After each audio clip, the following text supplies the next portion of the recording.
Selam dostlar, yorulmayasınız ve ben söz vermiştim ki bu Cibhi Milli'den yayılan beyanatın hakkında bazı fikirlerimi söyleyeyim. Bu beyanat elbette ünvanda Kürdi hizbləri yayılır ki bugün silahlı grupları vardır. Ama eğer bu beyanata biraz dikkat yetirirsek ve onun metninin hatta müqəddəməsində biraz dikkatle baktığımızda 3 tane faktörü meydana getirir. Birisi rabiti ihtimali bu gruplar, əhzab-ı siyasi xarici dövlətlərlə. İkincisi tamamiyyəti ərz haqqında nə düşünürlər? Üçüncüsü isə sərnişti niruhay müsəlləh hizbi, yəni bu hizblərə aid silahlı qrupların müqəddəratı nə olacaqdır deyə. Yəni bu üç hədəfdir ki, bu yazıdan peygiri olur. Və yenə daha bir önəmli olan müqəddəmədə yazır ki, bu niruların da, yəni o hizblərin ki silahlı qruplar var, dövran-ı quzarda bunların rolu nə olacaqdır? Yəni nə? Yəni bu yazı dövran-ı quzar üçün yazılıbdır. Yəni rejim yıxılma ərəfəsindədir, ya yıxılıbdır, ya yıxılır və böhran-ı siyasi meydana gəlir. Bölgələr özləri, yəni hər bölgə özünün başının çarəsini qılmağa çalışır öz məntəqəsinin əmniyyətini təmin etsin və yavaş-yavaş əlaqələr, irtibatlar həm içəridə, yəni bölgələrin içində, həm bölgələr bir-biri ilə, həm də ölkə bərabərində, ümumiyyətdə məsələn Tehranda bir işlər görülsün, geçsin. Yaxşı, bu ərəfədə dəqiqən dövran-ı quzar ərəfəsinə yazır bunu. İndi buradan gəldiyimizdə mümkün deyil, dostlar düşünürlər ki, tamam, bizə nə dəxil var bu sualların, yəni nə əlaqəsi var, bizlə nə əlaqəsi var? Yəni yalnız kütlərdən ötürü yazıblar orada. Amma diqqət elədiyimizdə bu bəyanatın son bölümündə ki, Suxəni Payani da son söz bölümündə yazır ki, in usul muxtəs əhzab kurdi نیست و باید درباره هر حزب یا سازمان سیاسی دارای نیروی مسلح یا برخوردار از حمایت نظامی خارجی اعمال شود. Dikkat edin, yazır emal şəvət, hammiyə. Bura gəldiyimizdə birinci sual budur. Acaba dövran-ı quzara gəldiyimizdə yalnız Kürdi hizblər silahlı qüvvəsi və pişmərcəsi olacaqmı? Yoxsa yox? Hər bölgənin, hər iyalətin, bəlkə hətta hər şəhərin özünə aid bir silahlı qüvvəsi olacaq. Diqqət eləyin ki, biz dövran-ı quzar, yəni geçiş devrinin ərəfəsindən danışırıq. Geçiş devrdə rejim yıxılıb və hər şəhər, hətta hər kənd belə və təbiətən hər iyalət və bölgə çalışacaq birinci dərəcədə öz əmniyyətin qorusun. Yəni siyasətin birinci əsli, ya siyasilərin birinci əsli vətəndaşın əmniyyətini qorumaq. Ondan sonra onun yeməyin, içməyin, işığın, suyun təmin etməkdir. Amma birincisi əmniyyətdir. Acaba sual sizdən soruram dostlar. Əmniyyət silahsız doğrula bilirmi? Yəni bir siyasi güc, deyək məsələ rejim yoxdur, əmniyyəti quruq yoxdur, polis yoxdur, filan yoxdur. Bu şəhəri qorumaqdan ötür, bu kəndi qorumaqdan ötür, bu əyaləti qorumaqdan ötür, əmniyyəti təmin etməkdən ötür silah lazım deyilmi? Silahsız əmniyyət təmin ola bilirmi? Yəni polisin silahı olmasa şəhərdə təmin əmniyyət olurmu? Hələ ki qeyri-fars iyalətlər, məsələn deyək Azərbaycandır, Bəluçistandır, Loristandır, məsələ deyək ki Farsistandır, ya deyək Ərəbistandır, Kürdlərdirlər, Kürdlər silahlıdırlar. Amma acaba Azərbaycan öz güvənliyini, əmniyyətini təmin etməkdən ötürü şəhər və kənd və ümumiyyətdə iyalət silahsız əmniyyət təmin olurmu? Yəni birinci gündən ki rejim yıxılır, ta ölkədə anayasa yazılsın deyə bəlkə 1 il, bəlkə 2 il sürür, bəlkə savaş olursa 3 il sürür, 5 il sürür. Acaba bu 3 ildə, 5 ildəsə 3 il, 5 il olmasın, 1 il olsun, ən azı il yarım olsun, 2 il olsun. Bu 1 il, 2 ildə xalqın güvənliyi təmin olmaq lazımdır. Güvənliyin təmininə silah lazımdır. Yəni rejim yıxılan andan, yəni siyasi böhran meydana gələndən andan tamam kətdə, şəhərdə, bölgədə, iyalətlər hamısı bir səviyyədə ki imkan var, silahlanmalıdırlar ki, o bölgədə, o şəhərdə, o kəndə, yəni öz kəndlərində, şəhərlərində, vilayətlərində güvənliyi təmin etsinlər.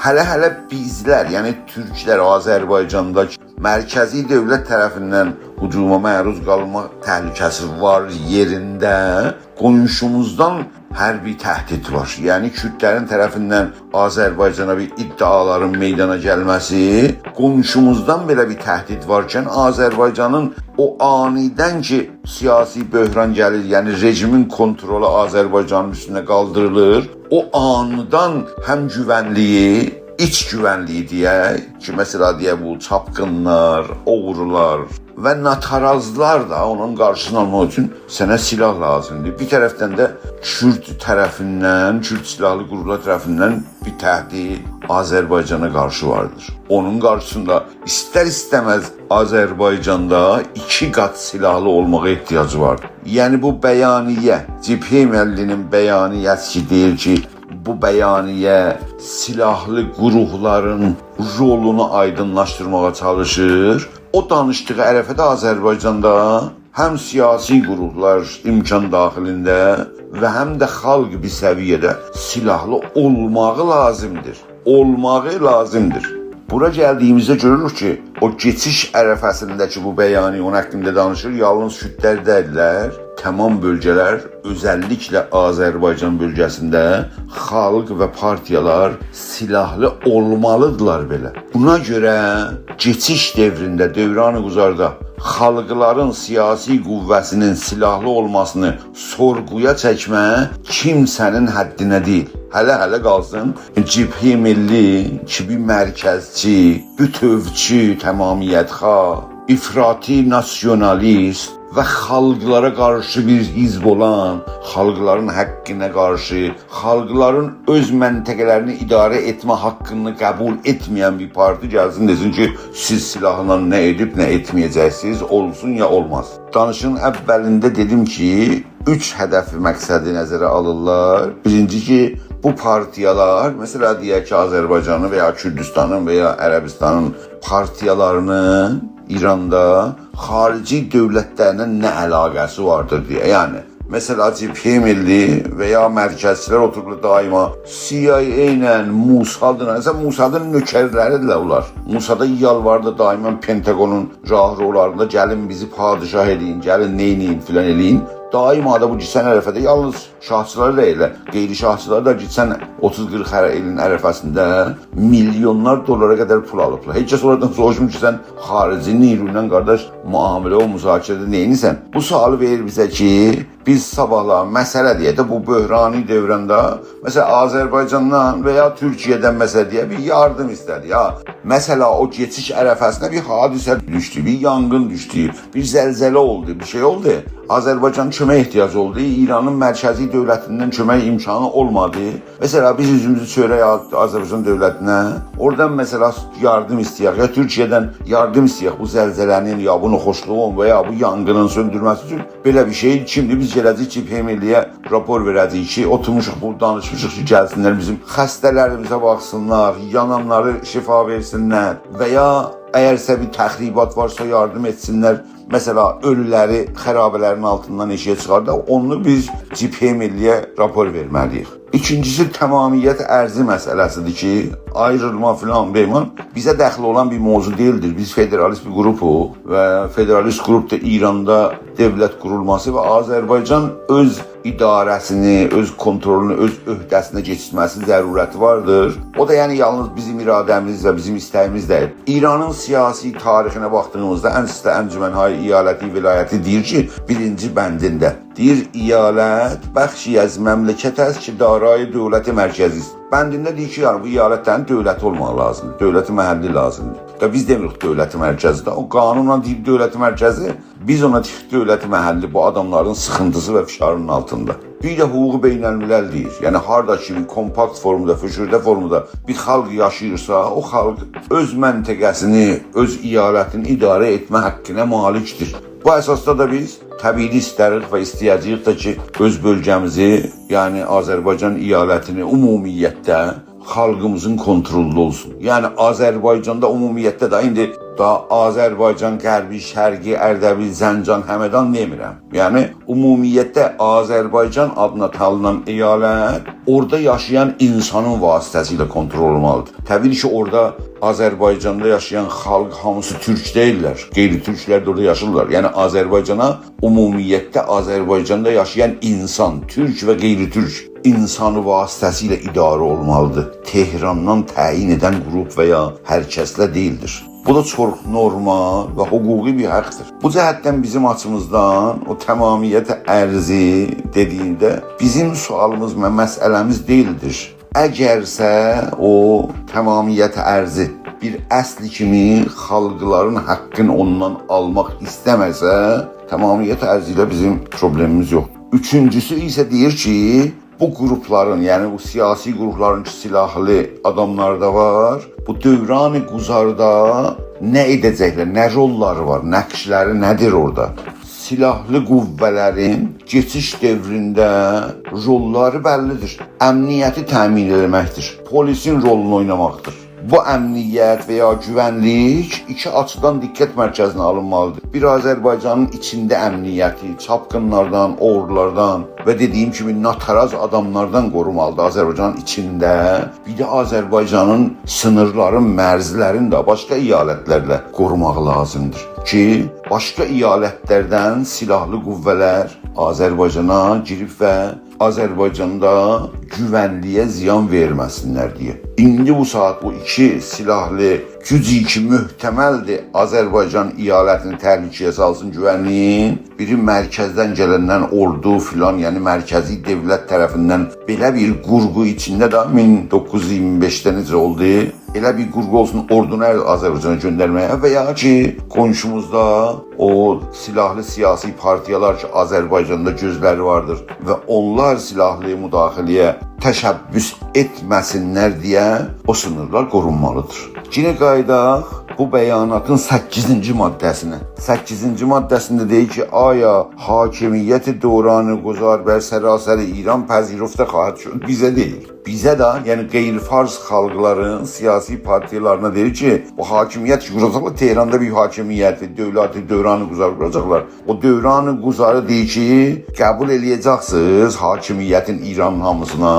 Bu baxış pəncərəsinə diqqət yetirmədiyimizdə Cibhə Milli göstərir ki, o Tehranda yaranan o dövranı quzar dövləti heç bu bölgələrlə və bu bölgələrin siyasi qüvvələri ilə əlaqəsi yox kimi göstərir və deyir ki, güya bu bölgələr, yəni məsələn Azərbaycan, Kürdistan, Bəluçistan filandır, mərkəzdə qurulan müvəqqəti və keçiş dövlətini rəsmiyyətə tanısınlar. Belə bir şey olurmu? O geçiş devrin dövləti Tehranda qurulanda əgərsə Azərbaycan onun içində varsa, əgər Bəluçistan onun içində varsa və əgər fərqli xalqlarla müştərək o dövlət qurulursa, xalqlar onu da öz dövlət kimi sayacaqlar. Və o dövlət də, yəni bu geçiş devrin dövləti də, müvəqqəti dövlət də İranda olan mövcud əyalətlərin özlərini idarə etməsinə qarşı çıxmayacaqdır. Əgərsə mərkəzi müvəqqəti dövlət bölgələrin və xalqların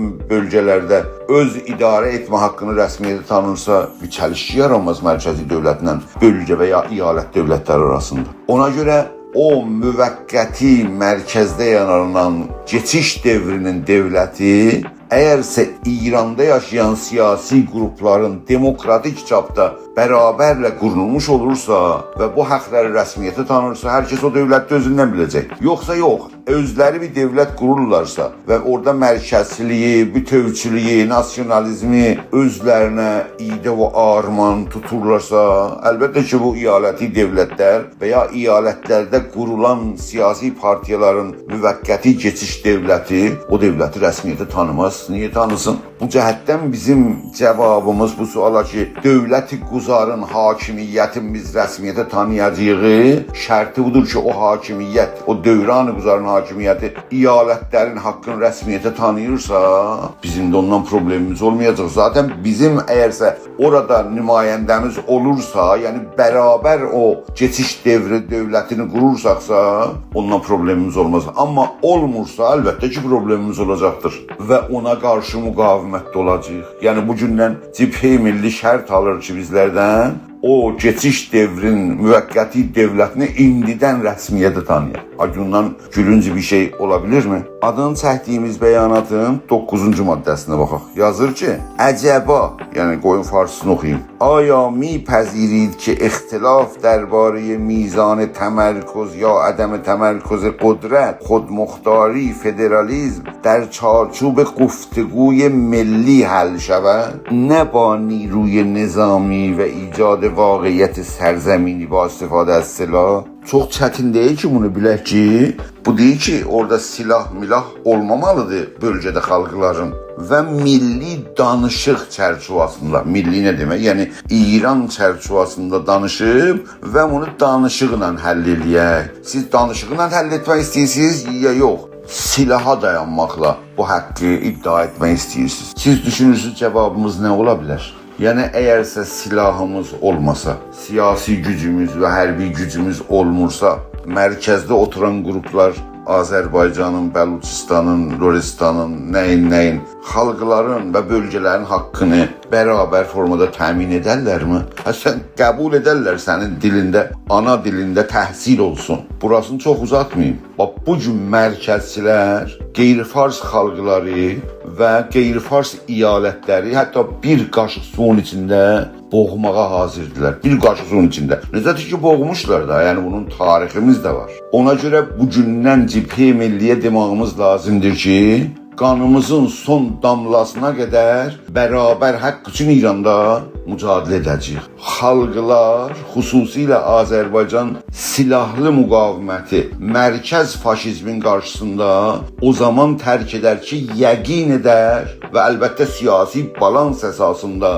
qurulan bir nizam bərpa olar. Əgərsə bərabər təmin olursa və hüquqda ələlxüsus anayasada, qanun əsasidə, ələlxüsus anayasada bu hüquqlar təmin olub və o hüquqlar əsasında bölgə xalqları və ya əyalətlər özlərinin idarə etmə haqqının rəsmiyyətə tanıyıbsa, siyasi mücadilə o andan başlanmışdır. Və əyalətlərdə olan silahlı qüvvələr iki formada bir polis orqanlarına, dövlətin polis orqanlarını təşkil edir. Eyni halda silahlı qüvvələrdə İran dövlətinin ordusunun Azərbaycan bölümünü təşkil edirlər. Və bu vasitə ilə silahlı mücadilə yerin sivil və hüquqi sürəclərlə tamamlanır. Cibhə Millinin bu bəyanatının 10-cu maddəsində bir pozitiv siyasi intiqad meydandadır Kürd siyasi partiyalarına və Rojalat haradır deyə sorur və İlamın Qərbi Azərbaycan, Lorestan və Xuzistandan bəzi bölgələrin Kürdistan hesab olmasını sual kimi bəzi Kürd siyasi partiyalarına verir ki, əlbəttə bu sual doğru bir sualdır. Amma əgərsə Cibhə Milli dünən bu sualı ələ alıb bəyanatında gətirib, bu məsələni illər boyu həm müstəqim vasitə ilə Kürdistan siyasi partiyaları ilə və həm neçə dəqiq bəyanatla və yüzlərcə məqalə və danışıq vasitəsilə bunu Kürd siyasi və mədəni toplumuna intiqal etməyə çalışmışıq. Və hətta mərkəz siyasi qrupları və şəxsiyyətləri arasında bu məsələnin gələcəkdə ciddi bir problem yaratması üçün əlimiz gəldikcə aydınlıq yaymağa çalışmışıq. Bu baxış pəncərəsindən əgər bu bəyanatda, Cibhə Millinin bu bəyanatında bir müsbət nöqtə olursa, onlarca negativ və xalqlara qarşı və onların öz əyalətlərinin idarə etmə haqqına qarşı və hətta ədəm mərkəziyyətə, federalizmə qarşı hər nə qədər istəsən burada fakt tapa bilərsən ki, mən bu danışığın ərəfəsində çalışdım ki, bəzi nöqtələrə bu bəyanatda işarət edim. Vaxtınızı qoyub mənim sözlərimi dinlədiyiniz üçün təşəkkür edirəm.